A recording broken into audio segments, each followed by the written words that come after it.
Compartir mi pantalla.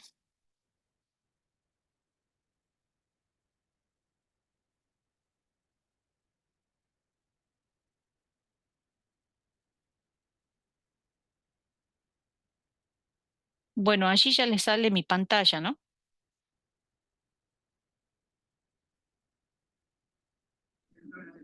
Sí, profe.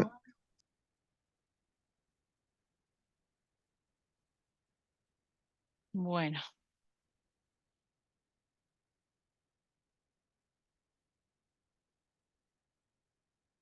les decía entonces que hoy íbamos a empezar a trabajar con la unidad uno, que es la de estructura atómica, para que no sea, digamos, algo puramente positivo, que sea aburrido. Me gustaría que sea participativo, ¿sí? Cualquier cosa, ustedes preguntan y también que respondan cuando uno les pregunte, ¿sí? Bueno, esta unidad em, la empezamos un poco metiéndonos en cuáles son aquellas partículas que componen el átomo, o sea, las partículas subatómicas. En general, bueno, tenemos que hablar entonces del electrón, del protón y del neutrón.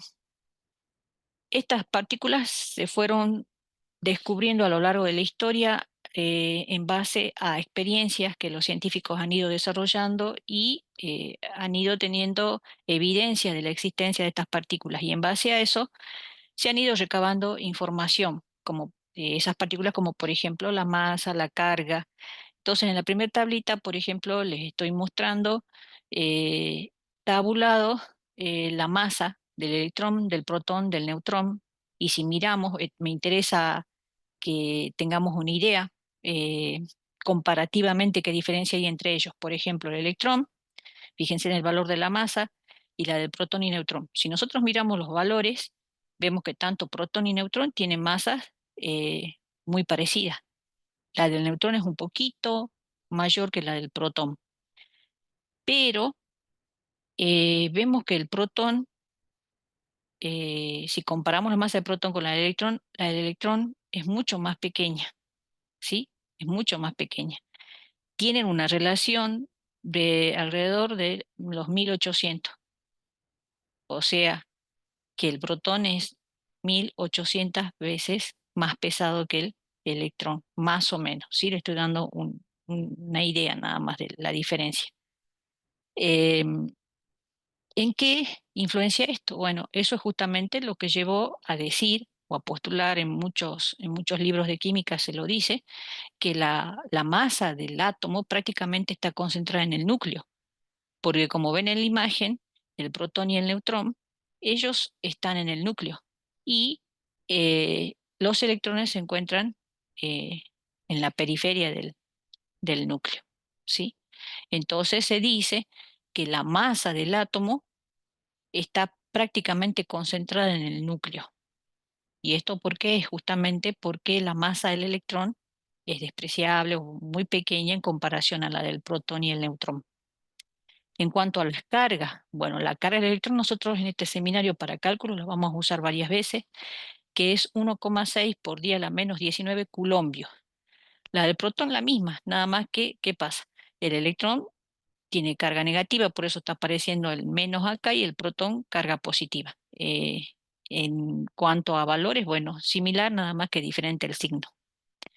Luego tienen acá, em, tienen otra tablita abajo que también le da más o menos la misma información, pero la puse porque eh, acá me sirve un poquito para la historia de cuándo fueron conociéndose estas partículas subatómicas. Eh, Fíjense que el primero en conocerse fue el electrón, ¿m? Y que se lo considera como descubridor a Thomson. El protón, el conocimiento del protón fue posterior y se le adjudica como descubridor del protón a Goldstein. Ahora ya vamos a ir hablando un poquito de cada una de esas, de esa parte de la historia, digamos. Y el neutrón, el descubrimiento del neutrón se le adjudica a Chadwick y fue el último de las partículas subatómicas en descubrirse. En la última fila de esa tablita puse un valor que a mí me interesa justamente para los problemas que vamos a hacer en este seminario, el seminario 1, para que tengamos una idea del tamaño. Fíjense, el tamaño ahí lo tienen en metros, acá en cuanto al dibujito que tiene al costado lo tienen en centímetros, pero era para que ustedes tengan una idea del tamaño. Eso nos va a hacer falta para problemas que nosotros vamos a resolver dentro del seminario. Eso se los aclaro nada más para que luego ustedes sepan dónde está ese dato. ¿Mm? Bueno, Profe, lo el único que, electrón era menos 16, ¿no? ¿cómo? El electrón es la menos 16, ¿no? No sé ver bien. No sé Menos si un 18, 16 o un 18. Ah, menos 18. 18, menos Ah, ok, 18. ok. Lo puedo agrandar un poquito más. Ahí se ve, ¿sí? Menos 18 Eh, por el electrón. sí. Ah, Bueno, ahí está. em, pero lo cierto es que cuando se fueron haciendo estas experiencias que permitieron demostrar la existencia de estas partículas subatómicas, eh, estas mismas experiencias son las que pudieron dar idea de la diferencia no solo de masa, sino también de tamaño de estas partículas eh, dentro del átomo, en comparación entre ellas mismas y en comparación entre ellas y el tamaño total del átomo. ¿M? Eso ya lo vamos a ver. Lo que sí quiero señalar acá, antes de avanzar, si bien acá, por ejemplo, se le adjudica el descubrimiento del electrón a Thomson, él no fue el primero en hablar de los electrones. Em, Cuando se hacían experimentos de electrólisis, sobre todo realizados por Faraday, lo que él logró encontrar fue que cuando se hacía pasar una corriente eléctrica por soluciones de determinadas sustancias, se producían ciertos fenómenos químicos y que esos eran justamente como un indicio de que la materia tenía cierta naturaleza eléctrica, ¿sí? Porque era afectada justamente por las cargas. Em, no fue el, digamos, el único que hizo estudios en relación a la electrólisis.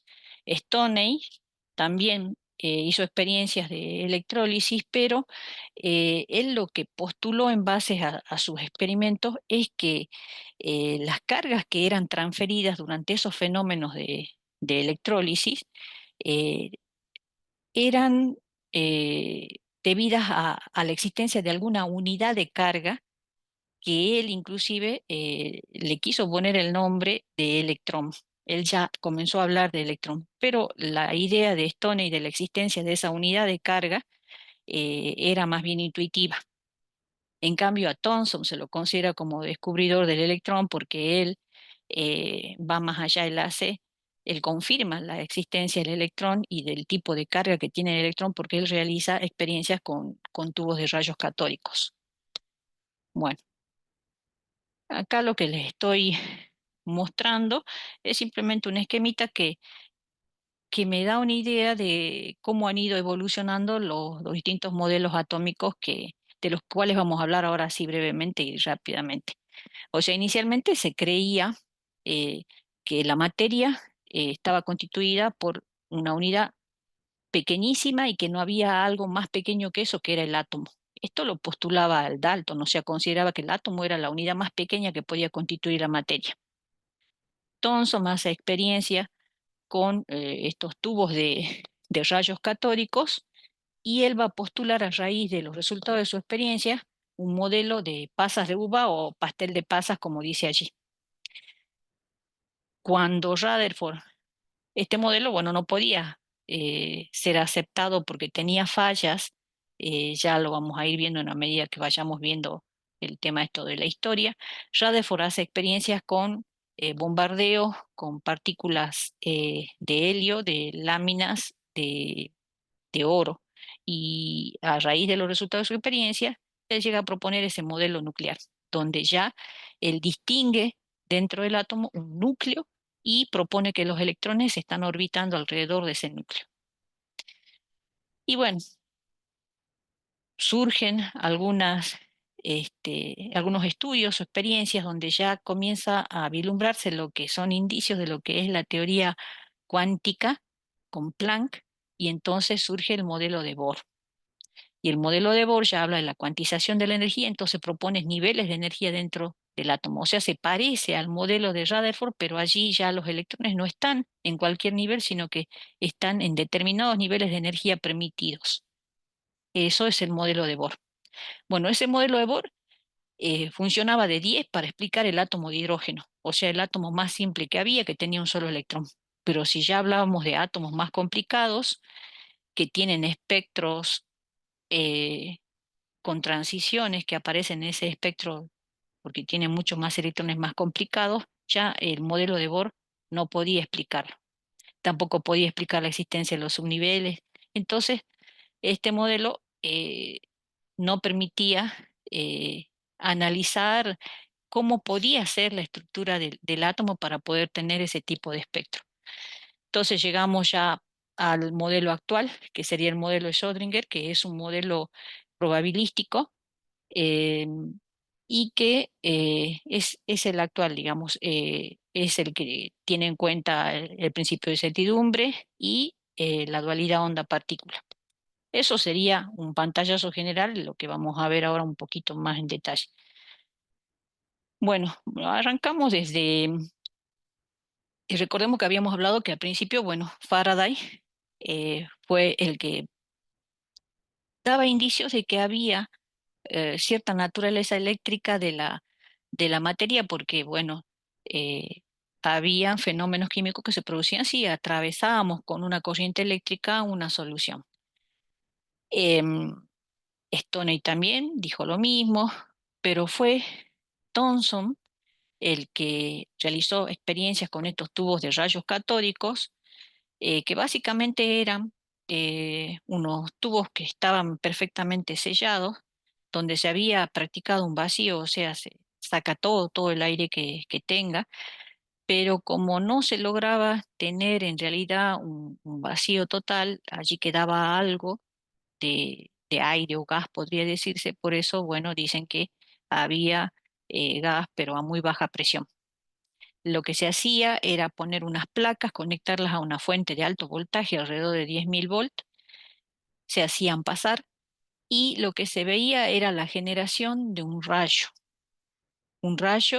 que iba de cátodo a ánodo. En realidad se veía el rayo, pero no se sabía de dónde a dónde iba. Em, Se hicieron experiencias, Thomson hizo experiencias para ver de qué naturaleza eran esos rayos, y entonces, por ejemplo, interpuso en el camino del rayo algún objeto. Acá está dibujada una cruz, o sea, entre el ánodo y el cátodo. Y lo que él observó, que se proyectaba la sombra de esa cruz. Eso quiere decir que esto es el cátodo, que si la sombra se proyectaba en el fondo de ese tubo, y esto era el cátodo, entonces los rayos estaban partiendo desde el cátodo e iban del cátodo hacia el ánodo. Como partían del cátodo, por eso se llaman rayos catódicos. Ese es el nombre que se les dio. Entonces, al, al poner ese obstáculo en el camino del rayo, lo que me permitía era inferir que había una trayectoria que era recta y según dónde se producía la sombra, podía inferir de dónde a dónde viajaba ese rayo.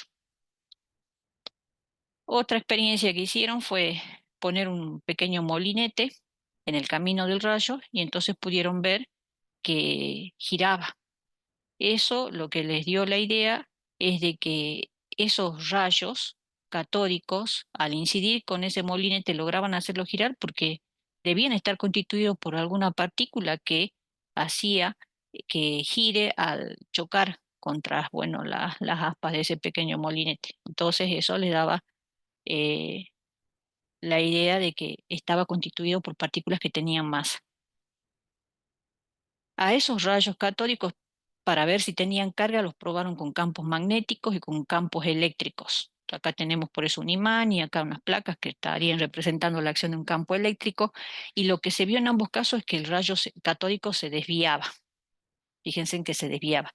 Y siempre se desviaba hacia el polo positivo de aquel campo que estábamos haciendo actuar. Entonces eso implicaba que estos rayos catódicos tenían carga y que tenían que tener carga negativa para que ellos sean atraídos por el polo positivo del campo que estaba actuando. Entonces ya tenían idea de que el rayo catódico estaba constituido por partículas eh, que viajaban en forma recta, que tenían masa, que por eso podían hacer girar el molinete, que iban del cátodo al ánodo y que además tenían carga negativa. Bueno, Goldstein, que es el que descubrió el protón, él le hizo una pequeña modificación al tubo de rayos catódicos, al cátodo lo perforó. Y entonces, al aplicar la fuente de voltaje, de alto voltaje, se formaron los rayos catódicos y como cargaba acá un gas dentro del tubo de rayos catódicos, cuando ese gas, digamos, era incidido por los rayos catódicos que acá estarían representados por estos que dice E menos, ¿por qué le ponemos E menos? Porque ya sabemos que esos rayos catódicos son electrones, porque estamos diciendo son partículas con carga negativa, ¿sí? Nosotros ya sabemos que son electrones. Bueno, y Thomson justamente con su experiencia logra confirmar eso. Bueno, él, cuando ocurre esto, eh, esos gases se ionizan. Entonces, por ejemplo, esa ionización acá está representada como que este H pasa a H más, ¿sí? Y se genera una luminiscencia detrás de ese cátodo perforado. Pero estos rayos tienen otro nombre, tienen otra carga y otro nombre. Los rayos catódicos, recordemos entonces, tenían carga negativa, son los electrones y que van de cátodo a ánodo. Detrás del cátodo perforado, acá lo que se forma son partículas de este gas que se ha ionizado y tienen carga positiva. ¿M? Y reciben el nombre de rayos canales. Así es como se ve un tubo. Este es un tubo de rayos. Acá se ven los rayos canales, pero están acá los rayos catódicos. ¿Ven? Tienen distintas formas, ¿no? Ese es un modelo, pero tiene distintas formas. ¿Qué hizo Thomson con la experiencia de los rayos catódicos? Acá tenemos representado un hipotético tubo de rayos catódicos. Bueno, él lo afectó con campos magnéticos y campo eléctrico. Esto después ustedes lo ven bien porque ahí les pongo la deducción, yo se lo voy a pasar, em, por una cuestión de tiempo, ¿no? Después cualquier cosa, si no lo entienden, me lo preguntan, pero yo creo que lo van a entender. ¿Qué estamos haciendo al aplicarle un campo eléctrico, un campo magnético a ese rayo catódico? Lo que estamos haciendo es hacer que se ejerza una fuerza magnética y una fuerza eléctrica sobre las partículas que conforman ese rayo catódico. Em, Y habíamos visto que como estos campos tienen signo, bueno, se desvían estos rayos catódicos. Y lo que se intenta primero es aplicar un campo magnético que, bueno, que desvíe el rayo y al aplicar el campo eléctrico se lo trata de enderezar a ese rayo. Eso es lo que se trata de hacer en esta experiencia. Para hacer eso, se tienen que equiparar entonces las fuerzas del campo eléctrico y el campo magnético. En base a eso, por eso acá ustedes van leyendo, lean después toda la deducción. Cuando yo intento equiparar esa fuerza de campo eléctrico y magnético aplicando el campo eléctrico para enderezar el rayo cuando es desviado por el campo magnético, vale esto. Fuerza eléctrica es igual a fuerza magnética. Al reemplazar la expresión de la fuerza del campo eléctrico y la fuerza del campo magnético, llega a una expresión de donde es posible despejar la relación carga-masa. E es la carga del electrón y m la masa del electrón. Y esa relación termina estando en función del campo eléctrico, del campo magnético, y este R no es otra cosa que un rayo de curvatura de la desviación que sufre el rayo cuando es afectado por el campo magnético. ¿Mm? Eso es lo que me está apareciendo allí. Bueno, hace una estimación de esa relación carga-masa Thomson y entonces este es el dato, este es el dato corregido. En realidad, eh, si vamos a la historia, él deduce un valor bastante parecido a este. Este es el que se conoce actualmente de la relación carga-masa. O sea, ¿qué determina él? No determina la carga del electrón ni la masa del electrón. Lo que él logra determinar es la relación carga-masa del electrón. Bueno, Millikan, él hizo la experiencia de las gotitas de aceite y él es el que logra determinar eh, la carga del electrón. Y como conocíamos ya la relación carga-masa, al determinar Millikan la carga del electrón con la relación carga-masa, después podemos determinar la masa del electrón. Entonces eso es lo que tienen acá representado. Em, bueno, tenía un recipiente donde tenía un atomizador con aceite. Entonces, al atomizar el aceite, acá se producen gotitas de aceite. Acá aplica un campo eléctrico. Estas gotitas se cargan y como consecuencia de la aplicación de ese campo, ascienden las gotitas. Pero nosotros sabemos que es la tendencia natural en la Tierra de cualquier objeto. No es a ascender, sino a caer por acción de Caer. la, claro, a caer por acción de de las fuerzas, digamos, de la atracción gravitacional, ¿sí? Entonces, em, acá iguala por eso en la ecuación que él después luego va a usar para poder determinar la carga que tienen esas gotitas de aceite, iguala la fuerza de ese campo eléctrico que está afectando a las gotitas con la fuerza de la gravitación, digamos, sí, de la gravedad, la fuerza de la gravedad que tiende a tirar la partícula hacia abajo, mientras que la del campo eléctrico la hace ascender. Entonces, eh, ¿qué es lo que determina Millikan? No es que directamente de esa fórmula a él ya le salió la carga del electrón, sino que a él lo que le daba era que esas gotitas podían tener diferentes cargas, pero esas cargas tenían una relación la una con la otra. Eran múltiplos de un valor todas esas cargas que adquirían estas gotitas, y este era el valor de la cual eran múltiplos, ¿sí? O sea, de la carga del electrón. Había una unidad de carga y era la carga del electrón. Acá dice 1,59. Nosotros ahora cuando damos la carga del electrón decimos 1,6 por 10 a la menos 19 coulombio. ¿Mm?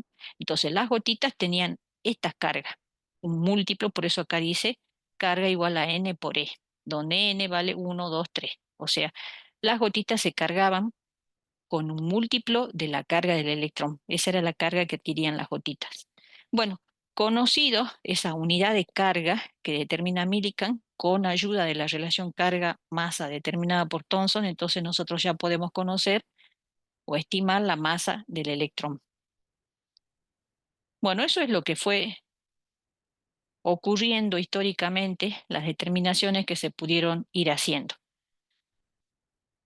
¿Qué hizo Thomson? No solamente él determinó la relación carga-masa, sino que él propuso su modelo de átomo en función a los resultados de su experiencia. Él sabía que, digamos, ya desde experimentos anteriores se sabía que el átomo tenía que ser eléctricamente neutro. Se sabía que tenía que ser neutro.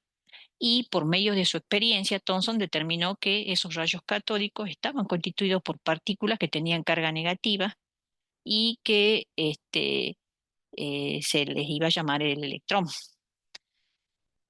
Entonces, el modelo de Thomson consistió en proponer que el átomo podía ser una esfera que tenía la carga positiva distribuida uniformemente, la esfera estaba cargada positivamente y que estaban distribuidos al azar eh, partículas con carga negativa, que era lo que nosotros conocemos ahora como el electrón.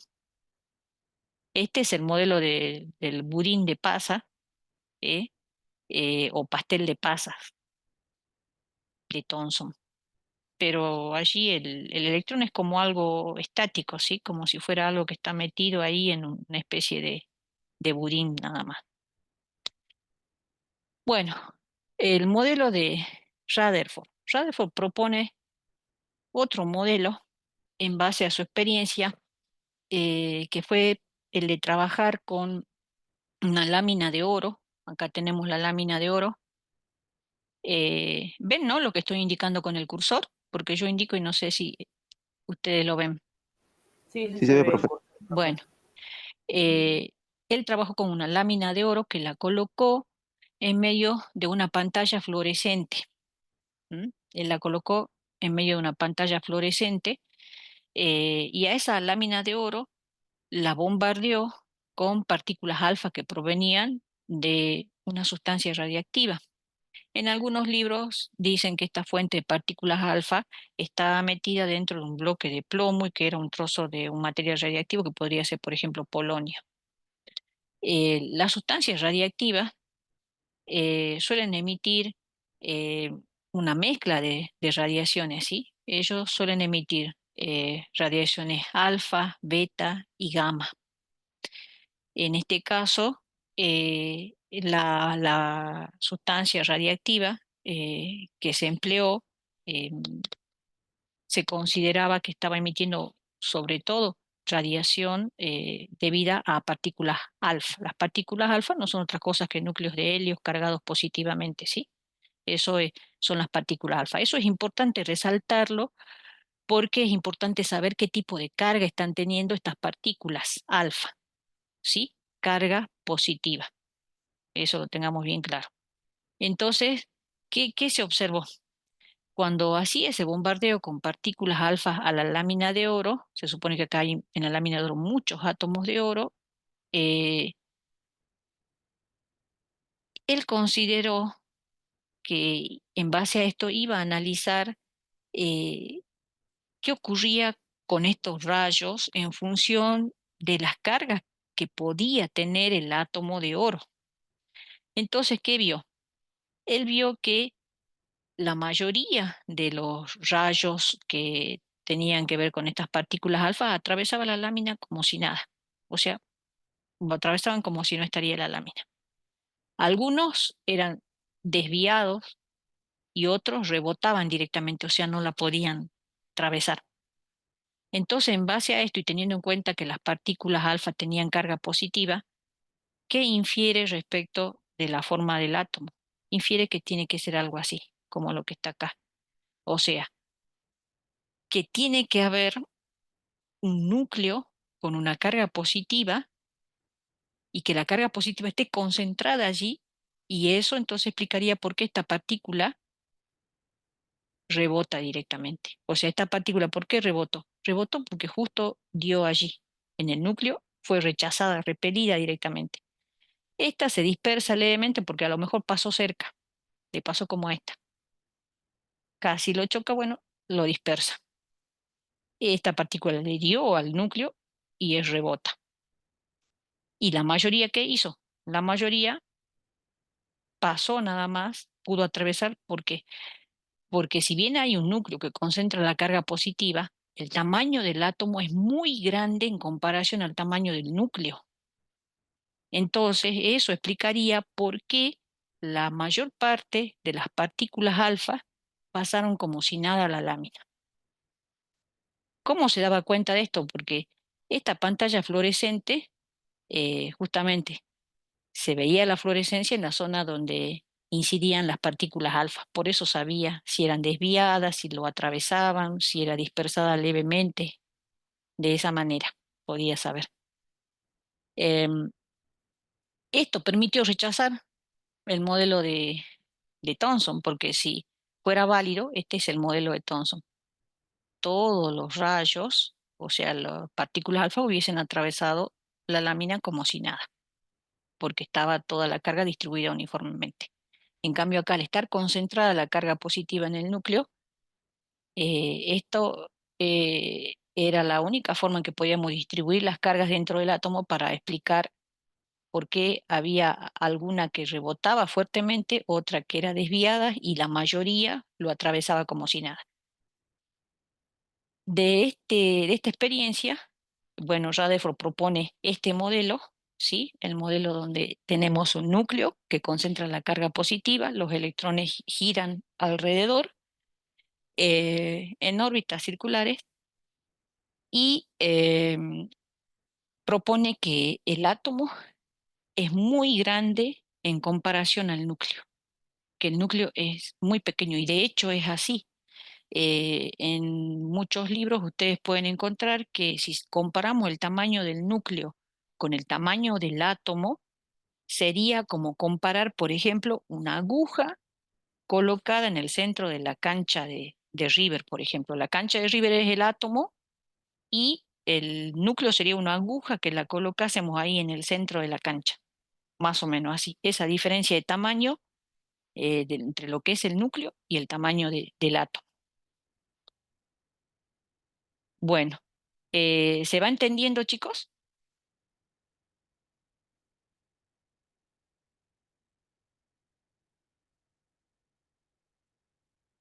¿Me escuchan? Yo sigo bastante bien, profe. Bueno, Yo sigo aprendiendo bastante bien. bueno. ¿Sí se entendió? Bien, esto yo les pregunto porque esto por ahí es más que nada para preguntas de final, ¿no? Y aparte, en la parte de la práctica es lo que nosotros vamos a tener que tener por lo menos entendido para poder resolver. Bueno, em, si seguimos avanzando con los modelos, necesitamos hablar ahora de lo que es un cuerpo negro para poder meternos a la hipótesis de Planck. Antes de hablar de lo que es un cuerpo negro, eh, primero les voy a comentar algo para que nos ubiquemos un poquito y entendamos mejor esto, porque si no es muy abstracto. Em, por ejemplo, si yo estoy en una habitación y ya está anocheciendo, ya está semioscuro, ustedes para ver ya prenden la luz, ¿sí? Y ustedes ven los objetos y alguien los puede ver a ustedes porque están siendo iluminados por una luz. Y si apagamos la luz, ustedes dirían, bueno, ya no se nos ve, ni vemos nada. Pero esa es la única forma que tenemos de ver los objetos de noche, solo con una luz. O sea, nosotros solo vemos radiación que se refleja, eso sería ver un objeto por la radiación que refleja, lo ilumino, refleja y lo veo. ¿Es la única forma? ¿Conocen alguna otra forma que podamos ver de noche objetos sin la luz? No directamente, pero por ejemplo un sonar, una onda de sonido que rebota, pero no sería una forma Bien, visible, por así y decirlo. eso sería por ahí porque la onda choque con algo. Y otra forma, algo que se ve mucho en las películas, ¿cómo más se detecta la presencia de cuerpo? ¿Cómo podemos ver a una persona en la oscuridad? Infrarrojo pueden en el chat. Bien, bien, exacto. ¿Por qué podemos ver entonces cuerpos que no están siendo iluminados por medio, por ejemplo, de una cámara nocturna? Porque justamente hay radiación infrarroja que nosotros emitimos como consecuencia del calor. Pero, ¿por qué? Nosotros como consecuencia del calor que podemos tener en nuestro cuerpo, podemos emitir radiación, que es del tipo infrarroja, por eso nosotros con nuestros ojos no la vemos, pero si nos ponemos una cámara nocturna que detecte ese tipo de radiación, la vemos. Y entonces en función de la temperatura del cuerpo o del objeto, podemos ir viendo o, lo que hay en la oscuridad, ¿sí? Entonces quiere decir que un cuerpo no solamente puede estar dándonos energía o radiación porque esté reflejando una luz, sino también porque es capaz de emitir energía como consecuencia de la temperatura que tiene. Entonces, ahora sí les puedo aclarar lo que es un cuerpo negro.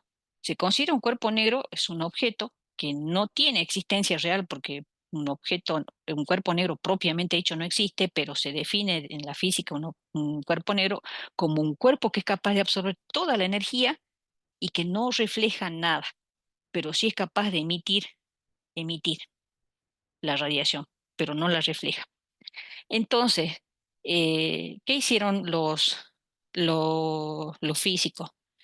Querían estudiar eh, qué pasaba con esa radiación, cómo podía emitir radiación que no sea reflejada, sino debida a esta, la que puede emitir un cuerpo como consecuencia de la temperatura que tiene. Entonces, al estudiar a estos objetos que llamaríamos cuerpo negro, eh, obtuvieron gráficas como la que tengo acá al frente. Fíjense en la de arriba. Si yo represento, lo voy a agrandar un poquito para que se vea mejor. Ahí tengo representado la intensidad de la radiación que produciría un cuerpo por la temperatura que tiene en función de la longitud de onda de esa radiación que está emitiendo. Tiene, fíjense, una forma como de campana, ¿ven? Como de campana. Comienza nula, sube a determinada longitud de onda y después otra vez baja. ¿Por qué tengo acá tres gráficas? Eh, la que está más abajo es a más baja temperatura, la que está en el medio es a más alta temperatura y esta a más alta temperatura todavía la tercera.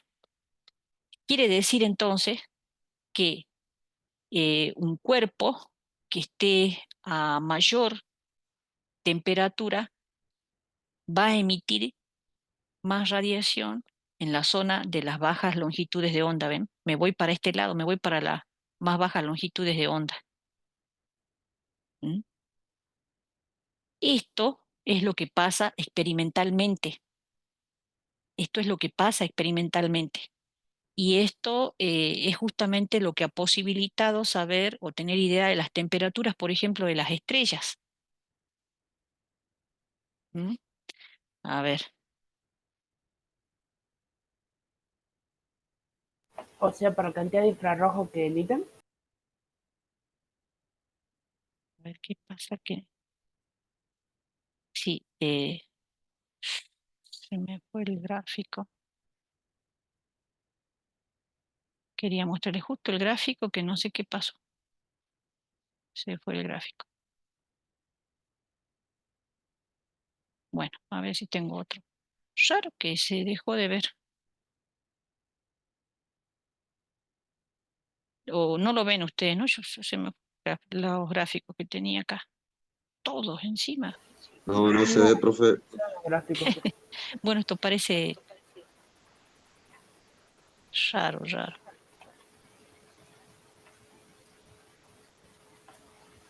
Bueno, les explico con este. No sé, en principio se veía, no sé si lo lograron ver el gráfico. Capaz que toque algo que lo borre. Bueno, la gráfica que yo les quería mostrar es muy parecida a esta, porque quería hacerles ver la utilidad que tiene esto. Fíjense que acá ustedes están viendo una estrella roja y acá una estrella azul, y no en vano, porque justamente el estudio esto de la radiación del cuerpo negro permitió inferir o deducir por qué nosotros, este, a medida que nuestro cuerpo mismo, ¿sí? A medida que vamos teniendo más temperatura corporal, podemos emitir en otra zona del espectro, en otra zona del espectro.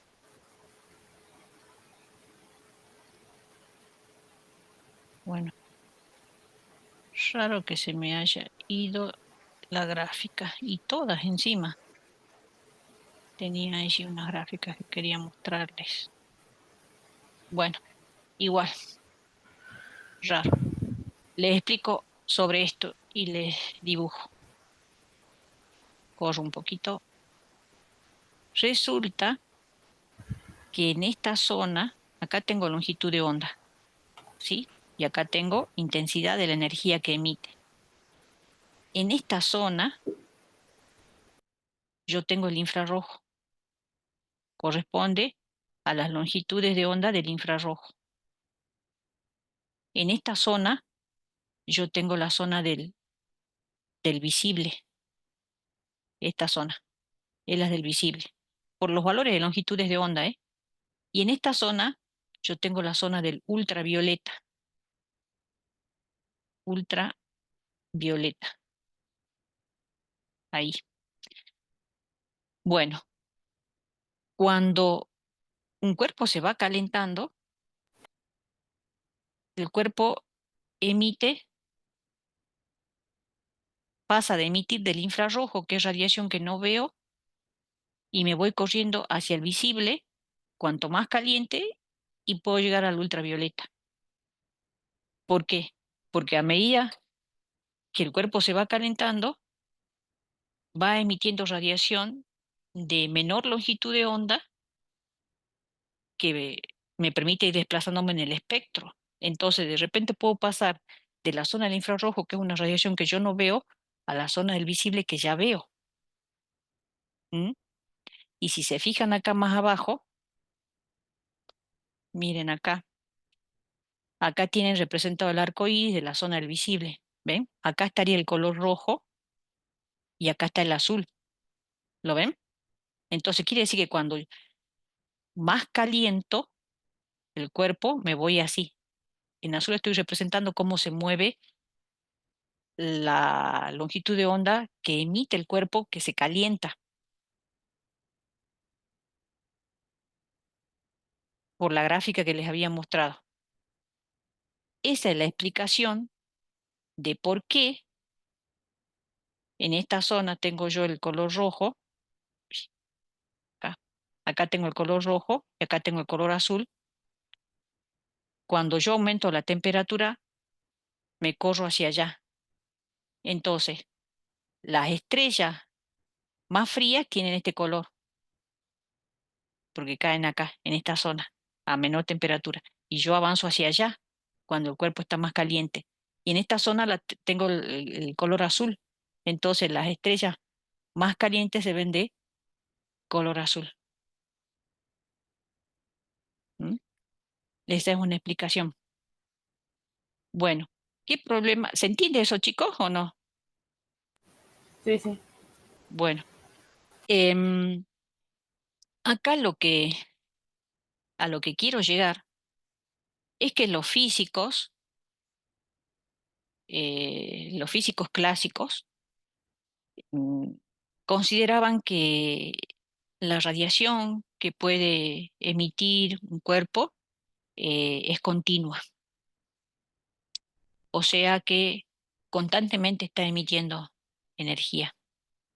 Y si fuera así, las fórmulas deducidas de, digamos, del electromagnetismo, que eran las que se estaban usando en la física clásica, esas fórmulas me permitirían a mí deducir esta gráfica, la que tiene forma de campana, que acá tengo representada solo una a una dada temperatura. Pero fíjense, por ejemplo, esta, la ley de Rayleigh-Jean, es una ecuación a partir de la física clásica, a partir de la cual entonces se intenta deducir la forma de esta gráfica, que corresponde a cómo experimentalmente emite un cuerpo negro. Y fíjense en lo que da. Da esto. ¿Coincide? Acá lo voy a hacer amarillo porque sería.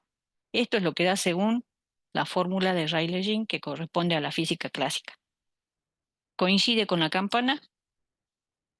En la zona de las altas longitudes de onda, o sea, baja frecuencia, sí. Pero cuando me voy para allá, para la zona del ultravioleta, recuerden que les había dicho que acá está el ultravioleta, acá está el infrarrojo y acá está el visible.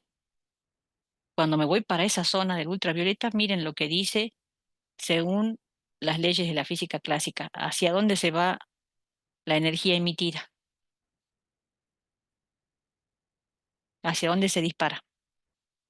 Matemáticamente, ¿qué diríamos? Si una curva se va así asintótica, ¿a dónde se va?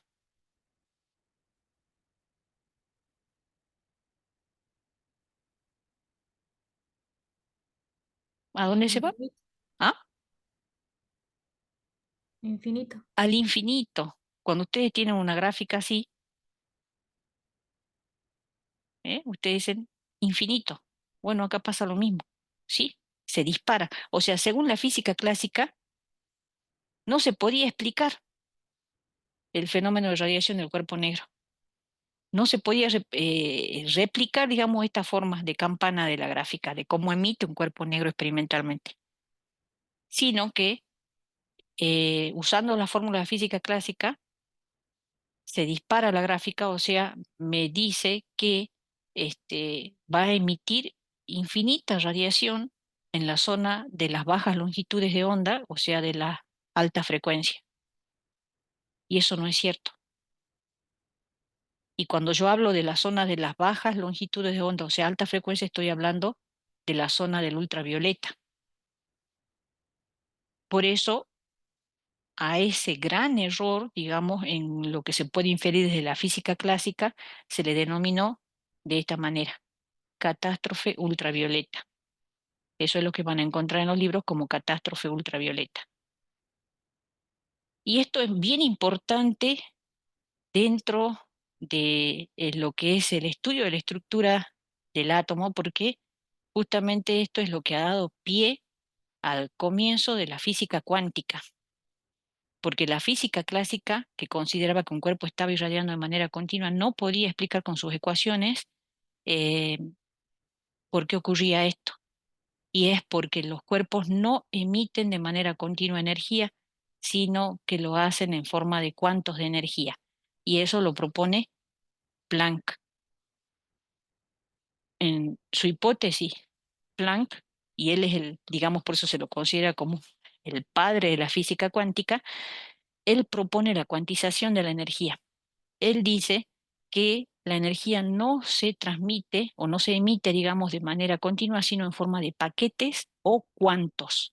Es como decir que eh, esa energía se transmitiese de manera como corta. Imagínense ustedes cuando tienen encendida una vela en una habitación, ustedes consideran que esa luz está siendo emitida de manera continua, por eso constantemente está iluminado. Bueno, según la hipótesis de Planck, es como que nosotros tendríamos que suponer que nosotros lo vemos continuo, pero que en realidad se está emitiendo en pequeños o infinitesimales paquetes de energía, de tal manera que nosotros lo vemos como continuo, pero que no son continuos, sino que esa radiación se emite en forma de paquetes diminutos de energía que nosotros vemos. Y a esos paquetes los llama cuantos. ¿Qué es un cuanto? Es como una pequeña unidad de energía en la que hemos dividido la energía. Y Planck propone que se puede calcular por su famosa ecuación de Planck, esta, energía igual a h por nu, donde h es la constante de Planck y nu la frecuencia. Bueno, a partir de allí eh, es que se comienza a hablar de la cuantificación de la energía. Y esto va a ser un cambio, digamos, en todo lo que se venía proponiendo de lo que es la estructura del átomo, porque luego viene a partir de este modelo que teníamos recién presentado, que era el de Rutherford, corresponde hablar del de Bohr. Bohr se apoya en el modelo de Rutherford, pero él hace uso de esta hipótesis de Planck. O sea, él propone eh, la cuantización de la energía, que esos electrones que están dando vuelta alrededor del núcleo no están irradiando constantemente energía, sino que ellos están ubicados en determinados niveles de energía a los que les corresponde un determinado valor de energía. O sea, esos electrones tienen permitidos algunos determinados valores de energía. Entonces, él está haciendo uso ya de la cuantización de la energía. Y Planck, eh, fíjense en acá, logrando un poquito,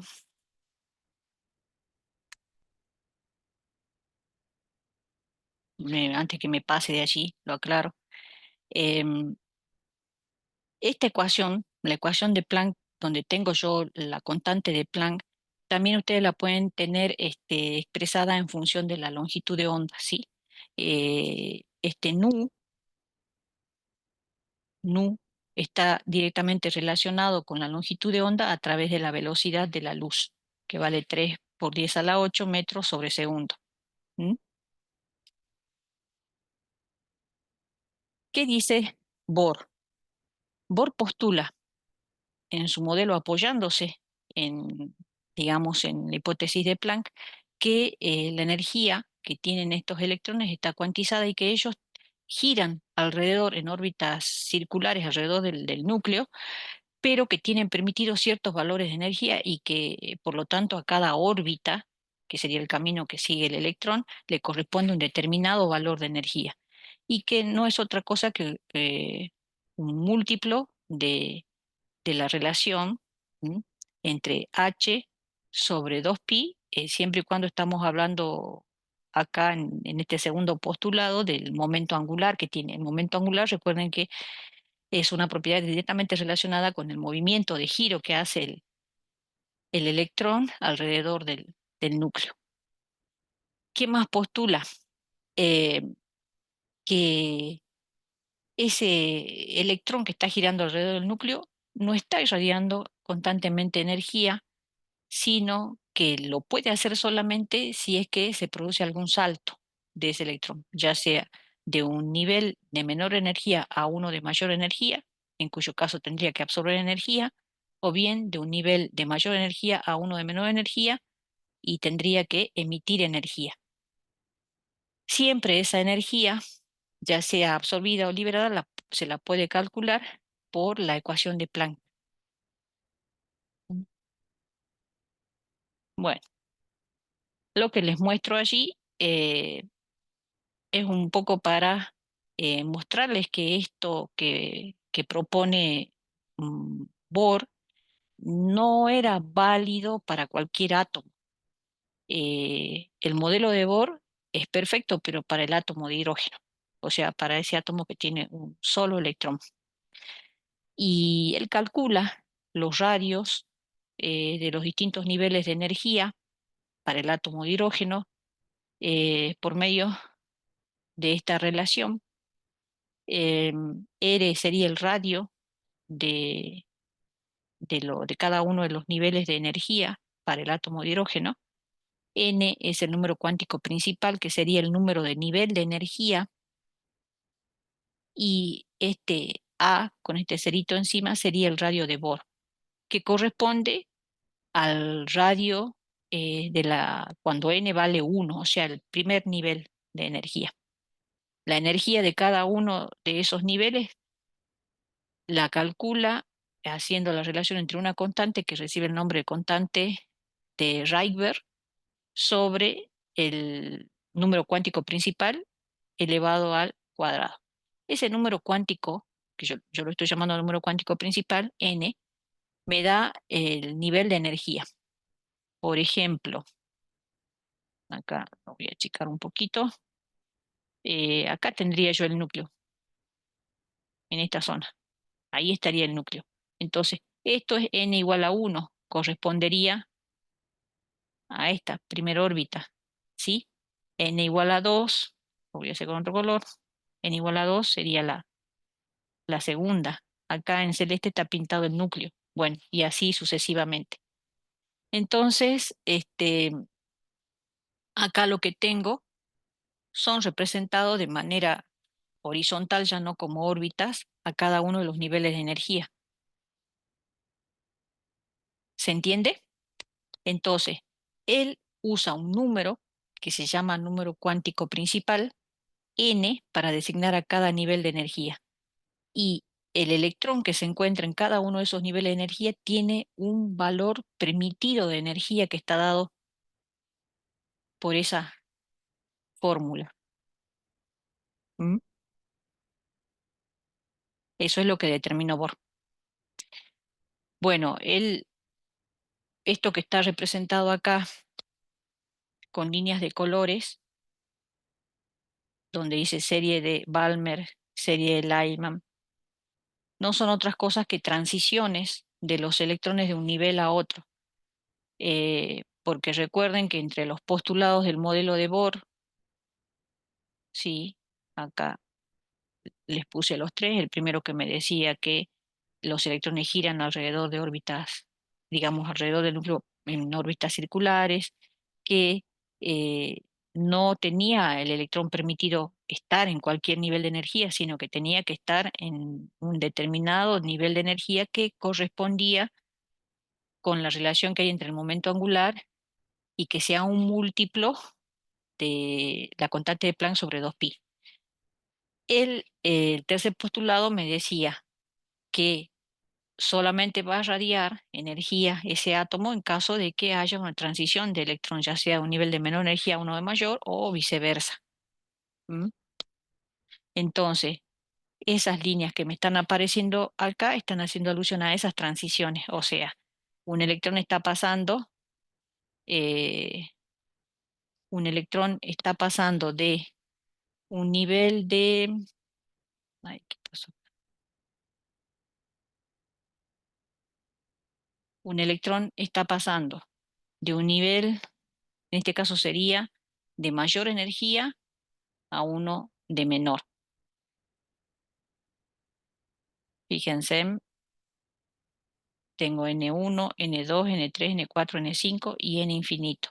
Y fíjense en los valores de la energía. A medida que yo me voy alejando del núcleo, se considera que el electrón que está ubicado en ese nivel de energía más alejado tiene más energía, más energía. ¿M? Eh, y va aumentando por eso la energía. Eh, ¿Por qué pasa eso? Bueno, ustedes imagínense, el electrón tiene carga negativa, el núcleo tiene carga positiva. Entonces, si yo tengo un electrón más cercano al núcleo, está más fuertemente atraída por el núcleo. Entonces, es más difícil que ese electrón se me pueda escapar, está más sujeto al núcleo. Entonces, ese electrón tiene menos energía. Un electrón, a medida que esté más alejado del núcleo, está menos sujeto al núcleo, entonces podría llegar a intentar arrancárselo y a lo mejor puedo, y por eso ese electrón tiene más energía, está como más libre. Cuando yo lo tengo al electrón, si tuviera un nivel de energía n igual a infinito, lo tengo al electrón muy lejos del núcleo, prácticamente puedo decir ya no pertenece al átomo, ahí ya se le asigna nivel de energía cero. O sea, y esto presten atención bien, quiere decir que si yo le arranco un electrón al átomo, yo tengo que considerar entonces que tiene energía igual a cero. Cuando yo ya se lo arranco, le asigno energía cero. Esto es importante para calcular energía de ionización. Bueno, si nosotros tenemos en cuenta la ecuación de Planck y los postulados del modelo atómico de Bohr, podemos llegar a deducir una ecuación que se conoce como ecuación de Rydberg, que es la que está apareciendo acá al frente. O sea, me relaciona la longitud de onda, acá la tengo, longitud de onda así, con la constante de Rydberg y el número de nivel de energía donde se encuentra el electrón. N1 y N2 son dos niveles de energía. Esta ecuación me sirve para calcular la longitud asociada a una transición del electrón. O sea, si pasa, por ejemplo, de n igual a 1 a n igual a 5, está haciendo esta transición. Bueno, esos son los n que yo coloco acá. Y acá va la constante Rydberg. Y yo voy a poder calcular la longitud de onda que corresponde a esta transición que está ocurriendo cuando yo voy de N1 a N5, a ese nivel de energía. Pero tengo que tener en cuenta esta condición. N2, así como está escrito en la fórmula, tiene que ser mayor que N1. ¿Por qué se tiene en cuenta eso para hacer el cálculo?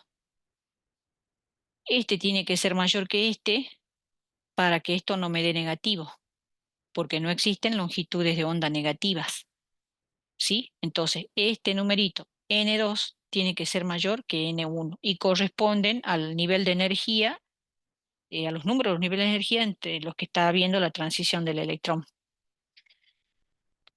Bueno, ¿alguna pregunta? No sé si se va entendiendo. Están muy callados.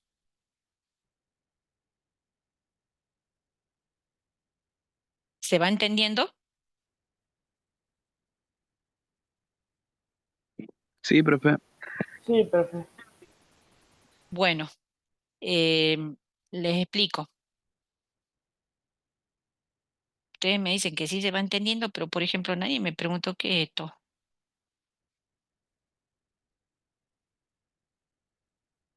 ¿Mm? Bueno, resulta,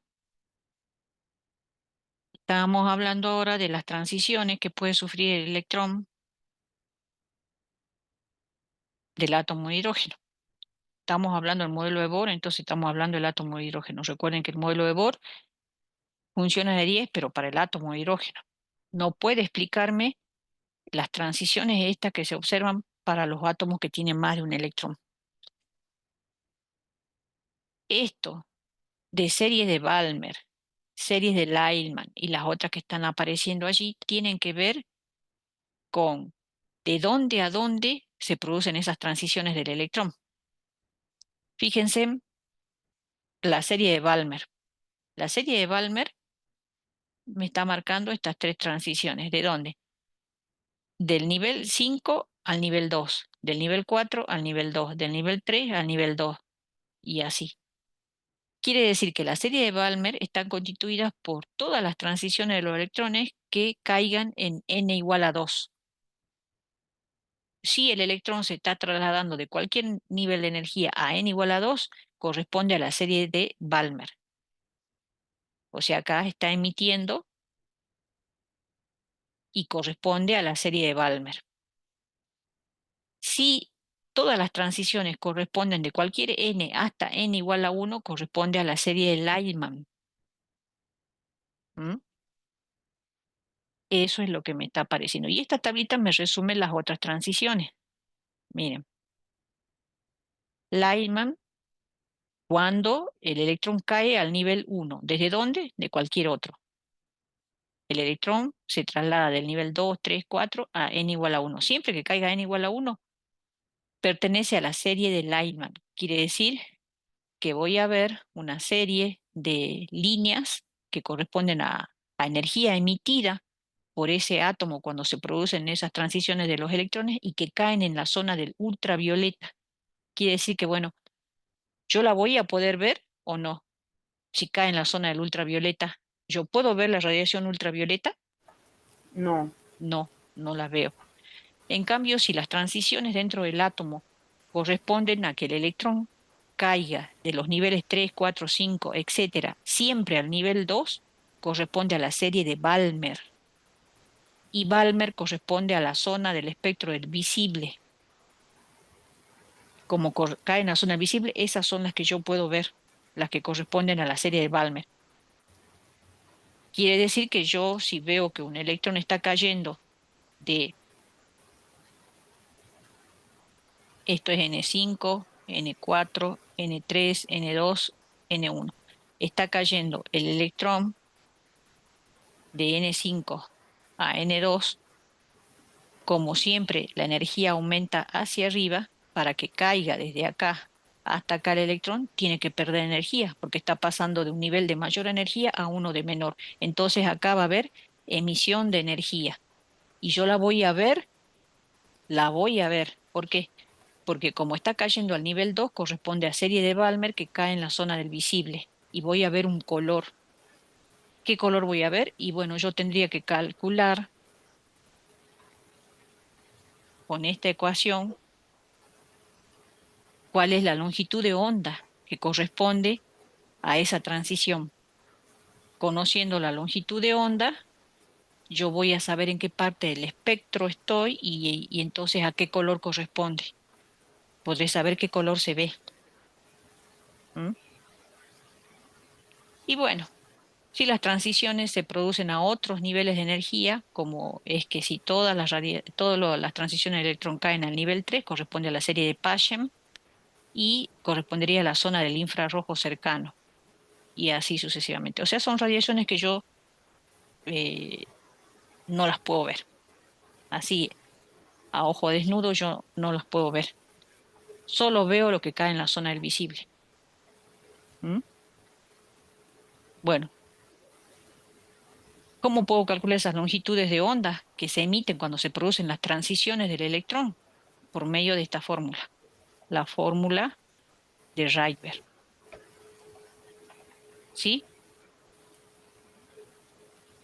Bien, yo les estaba hablando de zona de visible, ultravioleta, visible, y eso corresponden a zonas del espectro electromagnético, que sería, acá tienen la representación del espectro. ¿M? Fíjense que una pequeña zona nada más puede ver nuestro ojo, que sería esta. Nosotros vemos colores. Entonces depende de la longitud de onda que corresponda. A cada longitud de onda le corresponde un color, veremos el color correspondiente.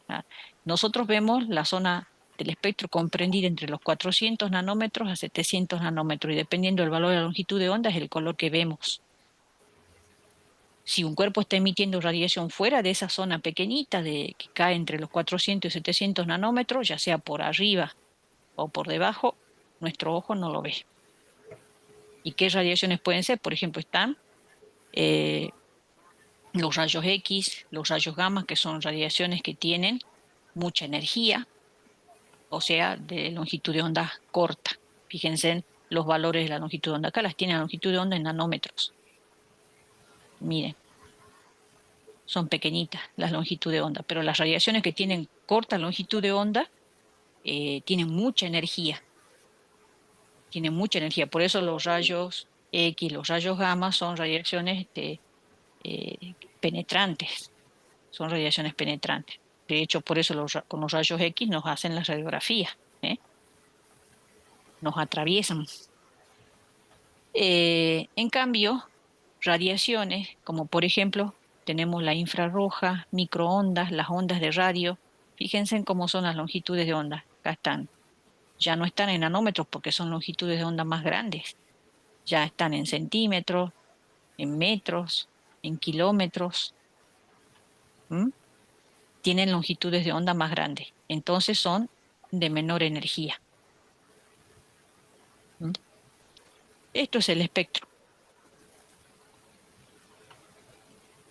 Bien, ¿se entendió entonces? ¿Hasta ahí? Hasta ahora sí, profe. Bueno, ¿qué les estoy mostrando ahí? Bueno, ahí les estoy mostrando espectros. Resulta que nosotros podemos ver los espectros, sí podemos verlos. En laboratorio nosotros tenemos, se ven así, miren. ¿M? Así se ven los espectros de los átomos. ¿Cómo podemos hacer para verlos? Podemos usar dispositivos que tenemos en laboratorio. Por ejemplo, esto es un espectroscopio. Este es un espectrómetro. Bueno, son modelos eh, ya viejos, pero bueno, que son los que se suelen tener en los laboratorios. En laboratorios más avanzados hay modelos mucho más sofisticados, digamos, pero estos son modelos por ejemplo, nosotros los tenemos. Acá hay un cristal, ¿m? Que permite dividir la radiación y entonces nosotros podemos ver los colores que componen esa radiación. Y cuando la divide a la radiación en colores, nosotros vemos a través de la mira así, líneas de colores. Y entonces esas son las líneas que constituyen los espectros. ¿M? ¿Y qué tenemos que observar o qué radiación podemos observar, por ejemplo, con este equipo? Y podemos poner acá, eh, por ejemplo, em, acá ponemos el ojo, por empezar. ¿Eh? Ahí va el ojo. Acá está una especie de prisma, que es el que me va a dividir la radiación. Y acá puedo colocar una lámpara, ¿eh? Ahí hay una lámpara. Puedo ver esa luz, cómo cómo es dividida por este prisma en los colores que la componen. Y entonces yo veo su espectro. ¿M? Las luces son mezclas de colores. O bien puedo ver el espectro de un átomo. ¿Cómo hago en ese entonces? Bueno, ¿cómo puedo hacer? Acá el ojo y acá puedo usar un mechero y quemo con una cuchara de combustión. eh, Supongamos, puede ser mm, cloruro de litio, por ejemplo, una solución de cloruro de litio o bien cloruro de litio sólido, lo quemo y yo lo que voy a ver sería el espectro del litio, ¿eh? No se ve del cloro, se ve el del catión. Entonces yo voy a ver cuál sería el espectro del litio.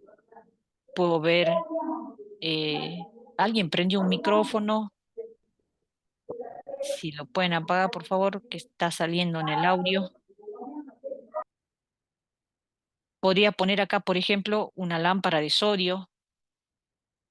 Ustedes vieron las lámparas de sodio que se usan para la iluminación en las calles, que tienen un tono amarillo, y voy a ver su espectro. Acá voy a observar su espectro. ¿M? Lo mismo pasa acá, ¿eh? Este también me sirve para hacer exactamente lo mismo. Lo que pasa que la forma en que yo voy a después tomar mediciones de longitudes de onda es diferente. Para este tengo que hacer una curva de calibración, en cambio este es de lectura directa. Yo cuando miro, esto que está acá es básicamente lo que se ve en este. En el espectrómetro, yo ya veo las medidas. Esto lo que está apareciendo acá ya es lambda en nanómetros, por ejemplo, 600, 500, 400, ya está en nanómetros acá. Yo estoy leyendo la longitud de onda que corresponde a cada color. ¿Mm? En cambio, en este yo veo los colores, pero no veo la longitud de onda en este. Tengo que hacer una curva de calibración para poder saber cuánto vale lambda. ¿Qué son los espectros? Esto que les puse acá es un poquito para entender qué son los espectros. Em, los espectros se deben a las transiciones electrónicas que se dan dentro del átomo porque, bueno, son excitados los electrones, porque le damos energía. Entonces, se producen transiciones electrónicas y al producirse la transición electrónica del electrón de un nivel de mayor energía a uno de menor, tiene que perder energía. Entonces, esa energía la libera, pero la libera en forma de luz, de una radiación, con una determinada longitud de onda, y esa longitud de onda, si le corresponde un color que nosotros podemos ver, entonces en el espectro vemos el color que corresponde a esa longitud de onda. Entonces, depende de quién sea la sustancia que está emitiendo, va a ser diferente su espectro, porque no todas las sustancias se emiten igual, no todos tienen la misma cantidad de electrones ni en los mismos niveles de energía. Entonces, cada sustancia, como supongamos yo les decía cloruro de litio, podría ser cloruro de sodio, lo que fuere, no me va a dar el mismo espectro. Entonces se dice que estos espectros, como el que me está apareciendo acá, por ejemplo, es como la huella digital de la sustancia. Es la huella digital. El espectro que yo puedo tener para el átomo de litio no va a ser nunca igual al espectro que yo tengo para el sodio, para el calcio, estroncio, etcétera. No es igual. Es como la huella digital. O sea, a la luz que produce una sustancia que tenga litio, que tenga sodio, yo le puedo ver el espectro usando el dispositivo apropiado y el método necesario. Y no me va a dar igual. Pero si se trata de la misma sustancia, voy a ver el mismo espectro, porque es su huella digital. Entonces, ¿por qué veo esos colores? Porque fíjense en acá. Por ejemplo, para el salto, Esto es hipotético, ¿no? Pero para el salto de este nivel a este corresponde este color rojo. Y en el espectro yo lo veo acá así.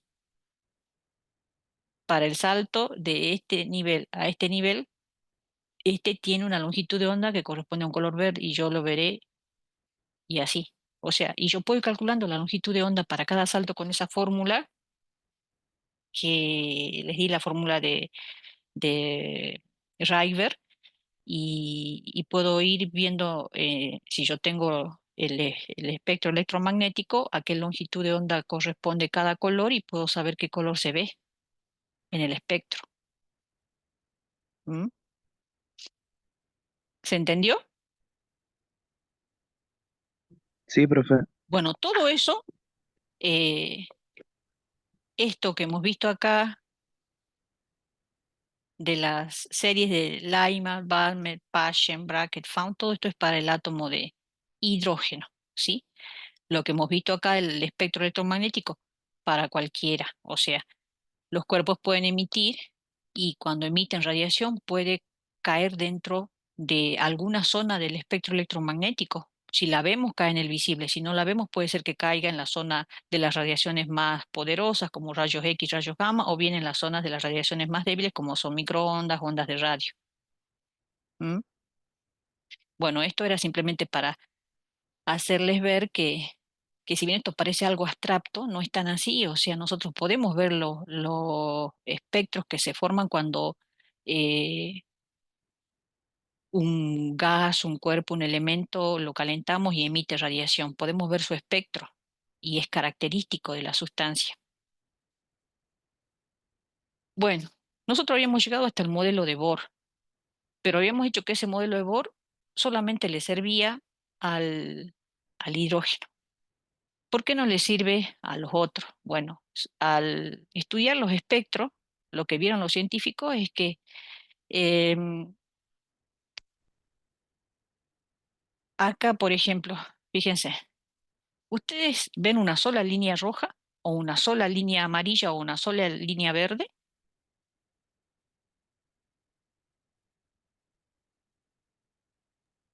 No, profe, si se ven No, se ven otros. como otras líneas más chiquitas, como más desplazadas, parecen. Y como que están muy pegadas, ¿sí? Sí, Bueno, también. esto no lo podía explicar Bohr. O sea que hay más líneas que corresponden, uno puede creer a la transición del mismo electrón y a lo mejor no es la transición del mismo electrón, sino que dentro del mismo nivel pareciera que hay como subniveles donde también se pueden producir transiciones y eso Bohr no lo estaba considerando, ¿eh? Entonces, Sommerfeld, él propone que las órbitas no solo podían ser circulares, sino que debían ser también elípticas, porque al proponer eso, él estaba proponiendo que tenían que haber subniveles de energía, o sea que habían más líneas dentro de lo que es un mismo nivel de energía, porque tenían que existir subniveles de energía. O sea, dentro de un mismo nivel, a su vez haber divisiones de energía. Entonces, Sommerfeld introduce la existencia de subniveles. Con ello, él introduce un segundo número cuántico, que es el número cuántico azimutal a lo secundario, que se designa con la letra L. ¿Mm? Ese es el número cuántico L, el secundario. Bueno, aún así, ese modelo igual se quedaba corto porque no podía explicar los espectros que se podían observar en átomos que ya tenían más de un electrón, o sea, en los átomos polielectrónicos. La, las propiedades que tenían los átomos, o sea, no podía, muchas cosas no podía explicar este modelo. Entonces, se tuvo en cuenta que no era suficiente con tener en cuenta este tema de la cuantización de la energía, sino que además eh, había que tener en cuenta que no se podía conocer con exactitud la posición de ese electrón Y ahí es donde entra a jugar otra, otro principio que es conocido como el principio de incertidumbre de Heisenberg. Em, Esto de que veníamos hablando todo el tiempo de que, bueno, los átomos, los electrones en el átomo se estaban, eh, digamos, estaban emitiendo energía, pero no de manera continua, sino en forma de paquetes o cuantos. em, Me estaba dando una idea, si ustedes se fijan que desde allí se propone la ecuación de Planck que habla de longitud de onda, frecuencia, se está considerando al electrón, que ya hemos visto que tiene masa, como onda. Entonces, cuando Planck,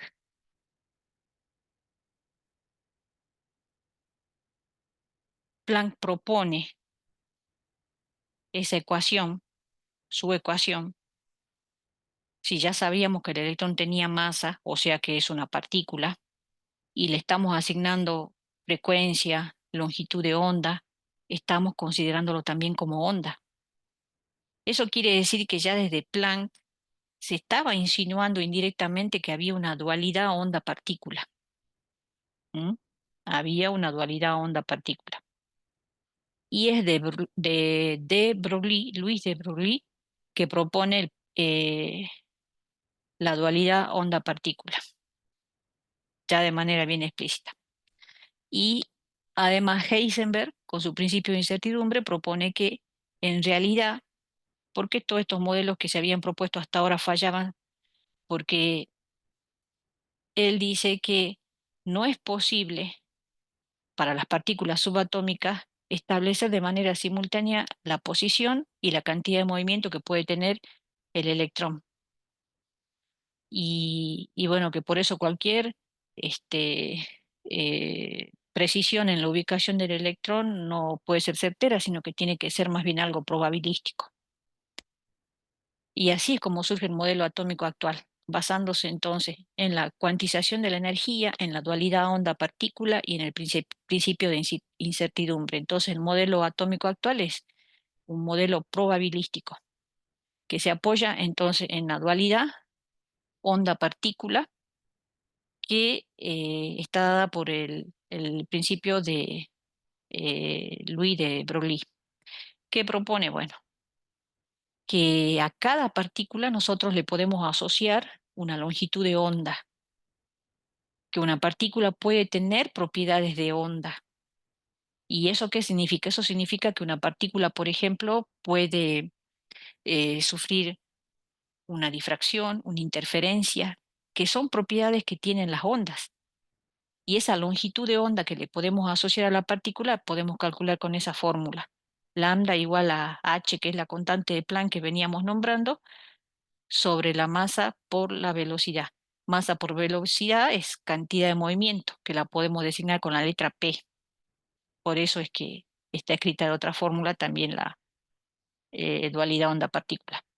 Bueno, el principio de incertidumbre, que ya se los mencioné, justamente Heisenberg proponía que para las partículas subatómicas nosotros no podemos conocer simultáneamente la posición y la velocidad a la que se mueven. Decía que solamente podíamos hacer la determinación de una, pero la otra quedaba indeterminada. No podíamos conocer simultáneamente con certeza las dos. Y él propone esta expresión como para poder determinar la incertidumbre. O sea, delta Px es la incertidumbre en la cantidad de movimiento, delta X la incertidumbre en la posición. Es mayor o igual que el producto de esas dos incertidumbres es mayor o igual que la relación entre la constante de Planck y 4pi. En otros libros, esto lo van a encontrar en algunos libros, en otros libros lo van a encontrar un poquito diferente la expresión, porque en lugar de usar la constante de Planck, usa la relación de la constante de Planck con otra constante. Entonces aparece como una H tachada, ¿sí? Pero no se asusten, o sea, ¿cuál es la importancia cuando yo hago un problema con el principio de incertidumbre? No me importa qué fórmula uso. Puedo usar esta, puedo usar hay otra que también aparece mucho en los libros. Lo que interesa es la conclusión a la que llego, no la expresión. Porque en realidad esas expresiones son múltiplo uno de la otra. Bueno, ¿qué caracteriza a este modelo? Este modelo, el modelo atómico actual, les había dicho que entonces se apoya en todos estos principios: dualidad onda-partícula, la cuantización de la energía, o sea, la fórmula de Planck, y también el principio de incertidumbre. Es un modelo probabilístico que propone tratar al electrón como una onda de materia. Entonces, para el electrón o al comportamiento del electrón lo representa con una función de onda. ¿Mm? Una función de onda phi. Y para poder determinar dónde existe mayor probabilidad de encontrar al electrón, se plantea una ecuación diferencial de segundo orden en el espacio. Por eso allí me están apareciendo derivadas segundas de la función de onda. Esa función de onda es del electrón, porque al electrón lo estamos considerando no solo como partícula, sino como onda. Y en el espacio, porque ya no estamos considerando, el modelo atómico actual ya no considera que el electrón gira o se mueve en una órbita, sino que se está moviendo en un espacio, o sea, estamos hablando de 3 dimensiones. Por eso la derivada parcial en las 3 direcciones, ¿sí? Me aparece acá un término de energía total, energía potencial y la función de onda. Una ecuación diferencial de segundo orden. La ecuación diferencial de segundo orden en sí no tiene un significado físico eh, que nos sirva para los químicos, pero sí el cuadrado de esa función de onda, porque me da o me va a permitir determinar cuál es la distribución, digamos, donde existe mayor probabilidad de encontrar al electrón. O sea, me va a definir lo que nosotros vamos a llamar ahora orbitales atómicos en lugar de orbital. En el átomo de Bohr nosotros hablábamos de orbital atómico, o sea, el camino donde se movía el electrón. Acá ya no hay caminos, acá hay regiones del espacio, y esas regiones del espacio se llaman orbitales. Bueno, eh, acá está esto. Bueno, este se me movió, ¿eh? Después ya le hablo de esto. Sigo con este modelo. Bueno, entonces les decía que este modelo, el modelo atómico actual, me propone o se basa en la resolución de esa ecuación diferencial. Para poder resolver esa ecuación, uno tiene que definir unos parámetros. Esos parámetros se llaman números cuánticos. Ya hemos conocido dos: el número cuántico principal n, el número cuántico secundario L, pero hay un tercer número cuántico porque estamos hablando de 3 dimensiones, que es el número cuántico magnético. Cuando nosotros definimos esos números cuánticos, podemos llegar a resolver esa ecuación, y lo que vamos a encontrar como resolución es eh, las formas que tienen las regiones donde tenemos probabilidad de encontrar al electrón. Y esas regiones reciben el nombre de orbitales atómicos.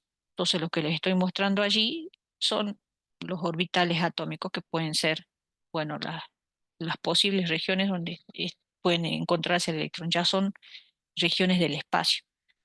Entonces se definen los orbitales S, que tienen formas esféricas. Acá hay representados diferentes tamaños porque en función del número cuántico va a ser, el número cuántico principal va a ser más pequeño o más grande el orbital. Por ejemplo, esto es un orbital 1s, o sea, está en el nivel 1 el orbital, y es una esfera más pequeña. Si estamos hablando del orbital 3s, o sea, estamos hablando de que ese orbital está en el nivel de energía 3, es más grande, y así. Bueno, los orbitales p eh, tienen forma de dos lóbulos unidos en el núcleo de lo que es el átomo. Tienen forma como de 8, pero son lóbulos. Y depende de la orientación que tienen en el espacio, pueden ser orbitales px, pi, pz, y son 3 por eso. En cambio, los orbitales S es uno solo, esférico. Los orbitales p pueden ser 3 según la dirección en el espacio. Los orbitales D son 5. los tienen representados allí, tienen la mayoría forma de trébol de 4 hojas, hay uno que no, que es el de z cuadrado. Los orbitales F son 7 y tienen formas más complicadas todavía. Bueno, ¿qué son los números cuánticos? Eh, los números cuánticos habíamos dicho que eran parámetros que teníamos que definir para poder resolver esa ecuación de Schrödinger que me va a permitir definir esos espacios donde hay probabilidad de encontrar el electrón, que los llamamos orbitales. El número cuántico n es el número cuántico principal que ya lo habíamos visto en el átomo de Bohr, que me daba el nivel de energía. Es este, el n. Ese me da una idea del tamaño también del orbital. ¿Por qué? Porque si es n igual a 1, es el orbital que está en el nivel n igual a 1, es el más próximo al núcleo, o sea, el más pequeño. Si es n igual a 2, está en el nivel 2, o sea, estoy más alejado del núcleo y por lo tanto es más grande. O sea que cuanto más grande n, más grande el tamaño del orbital. L es el número cuántico secundario o azimutal. Ese me da una idea de la forma del orbital. Eh, por ejemplo, L, a ver si lo tengo. mm,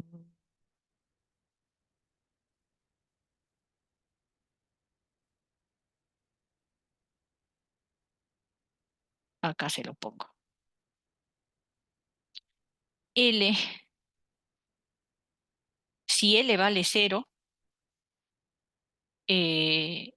la forma corresponde al orbital S. Si L vale 1, tiene la forma de orbital P, pero me define el subnivel, pero la forma del orbital también me la da. Si L vale 2, corresponde a los orbitales D. Y si L vale 3, la forma corresponde a los orbitales F. ¿Mm? Ustedes dirán, pero bueno, dentro de, si L igual a 0, bueno, no hay otro, o sea, la forma es esférica, ahí no hay problema. No importa, es esférica y punto. Pero si L vale 1, tiene forma de lóbulo, pero resulta que puede ser un lóbulo sobre el eje X, sobre el eje Y, sobre el eje Z. ¿Y cómo sé eso? Bueno, ahí es donde entra a jugar el número cuántico terciario o magnético se llama también, que es el m sub L. Según el valor del orbital, perdón, del número cuántico terciario m sub L, es que voy a tener el px, el pi o el pz. En función, entonces, ¿a qué? ¿Qué me da del orbital el número cuántico terciario? Me da la orientación. ¿Mm? Entonces, si L igual a 2, yo sé que es orbital D.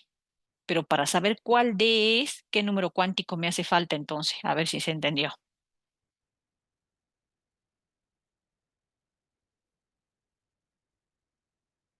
¿Qué número cuántico tengo que conocer para saber qué orbital D es?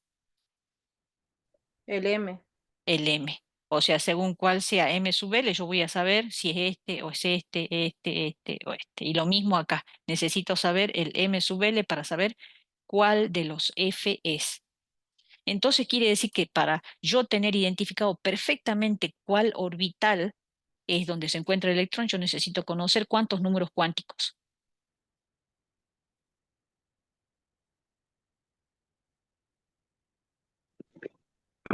Profe, sí, se me cortó el internet. ¿Cuántos números cuánticos necesito conocer entonces? A ver, escucharon la pregunta. Yo quiero saber exactamente el orbital, no quiero que me digan, el electrón está en un orbital P. Quiero saber si es el PX, el PY o el PZ. ¿Cuántos números cuánticos tengo que conocer para decir en cuál está?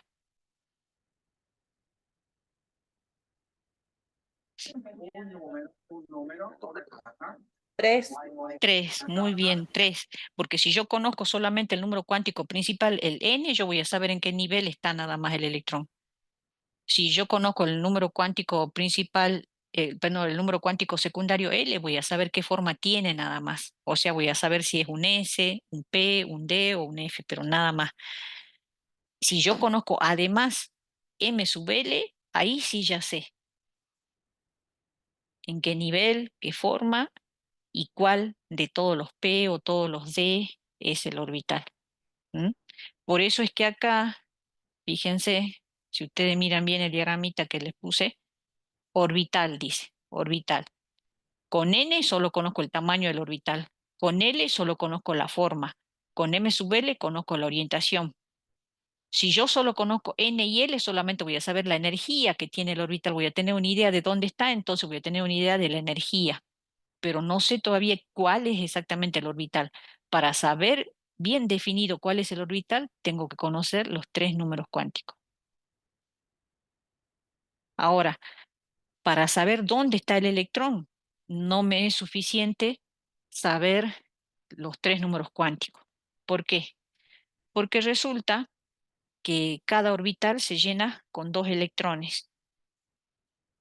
Y para que se llene con dos electrones, este, por una cuestión de la física, un electrón, acá está el núcleo, el electrón gira alrededor del núcleo, supongamos que el electrón sea este que pinto acá en rojo, el electrón, además de girar alrededor del núcleo, también gira en torno a su propio eje, pero puede girar en este sentido o puede girar en el otro sentido.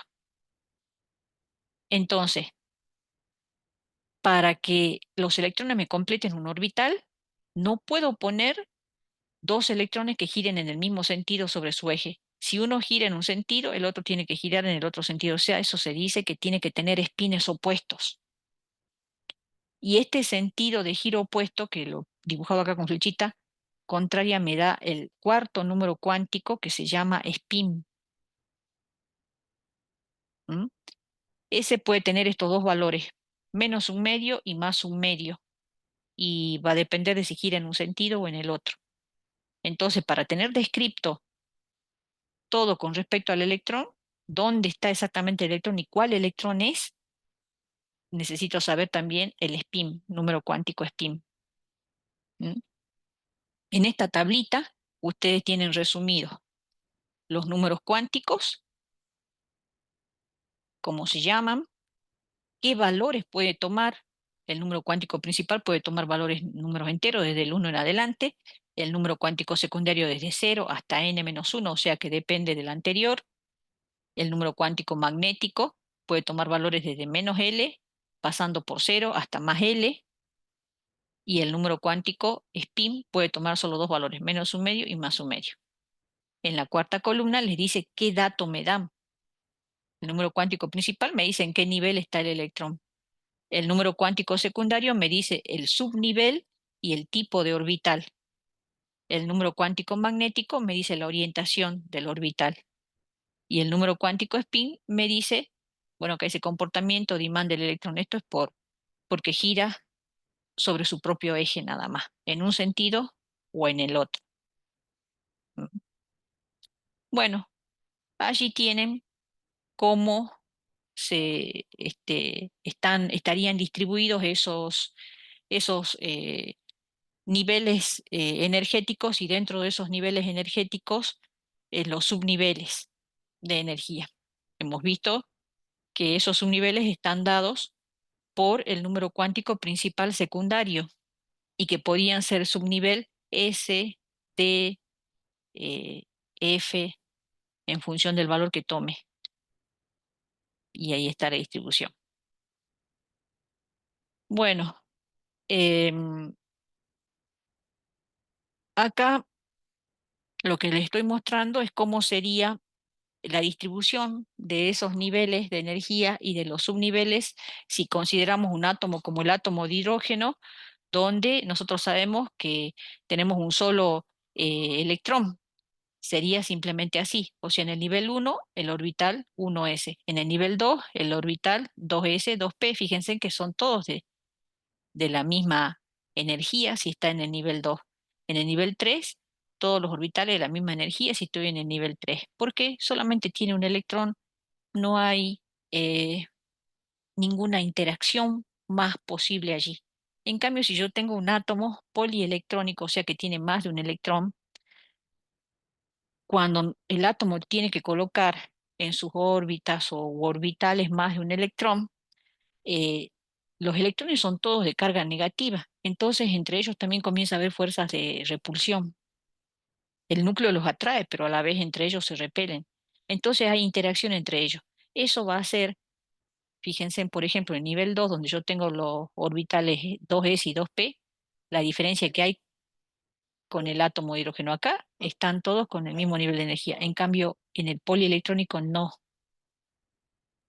Ven que los subniveles ya difieren en energía dentro del mismo nivel. Y es justamente por esas interacciones que se dan también de repulsión entre los electrones que tienen la misma carga. ¿Mm? Ya se diferencia cómo es la distribución de esos subniveles de energía dentro del nivel de energía cuando el átomo es polielectrónico. Bueno, ya estamos casi llegando al final y lo que hemos hecho es más que nada ver casi toda la parte teórica. Lo que nos estaría faltando es entender bien la diferencia entre nivel, subnivel y orbital, porque sé que eso se confunde mucho, pero eso, la forma más fácil de entenderlo es con práctica. Y nos está faltando también configuración electrónica, que otra vez digo, en la forma más fácil de entenderlo, esto ya es con práctica. Para escribir la configuración electrónica, nosotros tenemos que respetar una serie de reglas que hay que seguir para el llenado de la configuración electrónica. ¿Qué es la configuración electrónica? Nosotros dijimos, y ya con esto vamos terminando, tenemos el núcleo en el átomo, tenemos niveles de energía, dentro de esos niveles hay subniveles, es como si a este nivel a su vez lo podría dividir en otros niveles más pequeñitos que solo los podría ver, si lo podría ver así con una lupa y dirían, esto no es una línea, hay varias, o sea, dentro de ese nivel hay subniveles. Em, los niveles estarían dados por un número cuántico principal. Nivel de energía 1, nivel de energía 2, nivel de energía 3. A medida que me voy alejando del núcleo, cada vez tengo más energía en el nivel. Cuando yo ya le arranqué el electrón, se fue, ese ya tiene energía cero. ¿Por qué? Porque se fue. Pero si no, la energía aumenta a medida que me alejo del núcleo. Ahora, em, cuando yo escribo configuración electrónica, ¿qué estoy haciendo? Supongo que acá tengo dos, acá tengo tres electrones en el n igual a 2. Cuando escribo la configuración electrónica, yo voy a escribir cuántos electrones tengo en el nivel 1, cuántos electrones tengo en el nivel 2, y así. Comienzo acá y voy escribiendo cuántos electrones tengo. Eso se llama configuración electrónica y se ve algo así, ¿sí? 1s2, 2s2. ¿Qué estoy diciendo acá? Que en el nivel 1, en el orbital S, tengo dos electrones. En el nivel 2, en el orbital S, tengo un solo electrón. Eso es lo que me dice una configuración electrónica. Entonces, en definitiva, ¿qué me da una configuración electrónica? La distribución de los electrones entre los distintos orbitales atómicos siguiendo un orden de energía creciente, tal cual como lo dice allí la definición. Ahora, ¿yo puedo escribir la configuración electrónica como yo quiera? No. Yo tengo que respetar estos principios que me están apareciendo allí. Que bueno, ya para verlo los quiero fresquitos, así que eso ya lo veríamos el lunes. ¿Mm? Bueno, ¿se entendió? Yo esto se los voy a pasar porque quiero que lo lean, porque lo que vamos a hacer es trabajar con la práctica. ¿Mm? Pero para eso yo necesito ya que esto esté entendido y leído, eh, y podamos trabajar. Bueno, ¿se entendió? Sí, profe. Sí, profe, entendí bastante bien. Bien.